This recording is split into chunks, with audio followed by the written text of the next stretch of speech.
그리스도인에게는 벌이 전혀 없는 건가요? 이러한 질문에 대해서 우리가 좀 알아야 될 것이 있습니다. 로마서 8장 1절에 보면 그러므로 이제 그리스도 예수 안에 있는 자에게는 결코 정죄함이 없나니 이렇게 써 있어요. 제가 로마서를 30대 초에 연구했는데 로마서를 연구하기 전에는 저는 이런 구절을 봤을 때 결코 정죄함이 없다 성경 그렇게 썼지만 저는 늘 정죄함이 있다고 생각하고 살아왔다는 것이죠. 정죄함이 없다는 말은 무슨 말이에요? 벌이 없다는 거잖아요. 벌이 없다. 그럼 만약에 그리스도인에게 벌이 있다면 어떻게 될까요? 그럼 우리는 하루가 멀다 하고 항상 벌을 받을 수밖에 없을 겁니다. 왜냐하면 우리는 한순간이라도 온전하기가 쉽지 않으니까. 주일날 예배 안 드리고 헌금 안 내는 것만 죄가 아니고 우리 주위에서 저 친구 공부 되게 못하네, 아니면 직장이 시원치 않네, 아이고 되게 뭐라고 하면 자꾸 이렇게 투덜댈 때, 남을 무시할 때, 혹은 교만한 마음이 들을 때 그게 바로 죄란 말이에요. 그러면 그 순간마다 우리는 얻어 터질 수밖에 없어요. 하루도 몇 번씩 우리가 교만해지고 또 욕심내게 되고 남에 대해서 너그럽지 아니하고 어떤 때 신경질 낼 때도 있잖아요. 그럼 그때도 한 대 얻어맞고 화가 나야 되고 어떤 때는 사람들에서 분노를 갖게 되고 그럼 그때도 얻어맞고 우리 몸이 만신창이가 되는 거예요. 근데 여러분 지금 보세요. 저도 얼굴이 말짱하잖아요.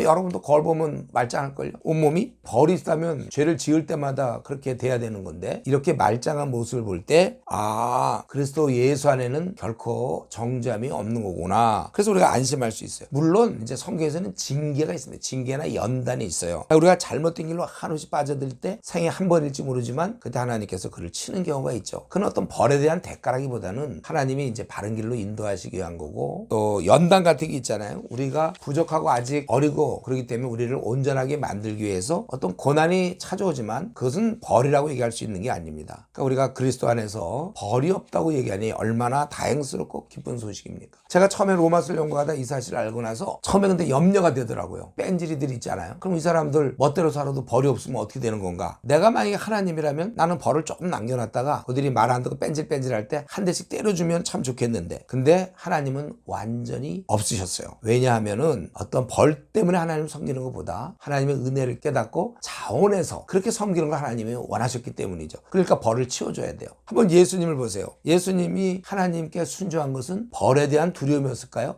아니죠. 하나님을 기쁘게 드리고자 하는 자원하는 마음 때문에 그렇다는 것이죠. 우리 신앙생활도 원래 이렇게 해야 돼요. 하나님을 기쁘게 하고자 하는 마음으로 해야 되는 것입니다. 비록 우리가 부족한 자지만 우리도 이제는 예수님처럼 하나님을 섬길 수 있도록 하나님께서 길을 열어주신 거예요. 그게 바로 벌을 치워주신 것입니다. 이전에는 벌 받을까 봐 그게 두려워서 죄를 짓지 않았다면은 이제는 우리의 마음이 바뀌었기 때문에 우리가 죄를 짓지 않게 되는 것이죠. 한번 예를 들어볼게요. 그 어버이날 내가 만약에 어머님한테 선물을 안 드리면 어머님한테 그 야구방망이로 두들겨 맞을까 두렵다.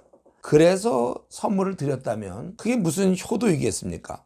선물 안 드려도 야구방망이로 맞지 않지만 자기 마음에 부모의 사랑을 깨닫고 마음에서 우러나와서 기쁨으로 감사의 표현으로 선물을 드릴 때 그게 진정한 효자고 부모님이 또 그런 것을 기뻐하시는 것입니다. 하나님도 마찬가지예요. 계속 율법에 따져서 너희들 뭘 못하면 벌을 주겠다, 형벌 내리시겠다, 그러면은 참 우리를 너무 어린애기로 키우는 거잖아요. 그래서 우리가 율법이 아닌 은혜의 자리에서 자발적으로 하나님을 섬기도록 하신 거예요. 그래서 로마서 1장에 보면은 결코 정죄함이 없다고선 이전에 바로 성령님이 막 나오잖아요. 그리스도 예수 안에 있는 생명의 성령의 법이 죄와 사망의 법에서 너를 해방했다. 이 8장에 보면 성령님 얘기가 계속 막 나와요. 그동안 7장까지 침묵하던 성령님께서 8장에서 막 나오기 때문에 혹자는 그 8장을 성령장이라고 하는데 왜 성령님이 이렇게 나오시는가? 이제는 우리 벌을 치우고 대신 우리 안에 성령님이 오셔서 성령의 능력으로 우리가 주님을 섬기도록 그렇게 한다는 거예요. 우리가 사랑하는 자의 마음을 아프게 하는 게 괴롭잖아요. 율법 하에서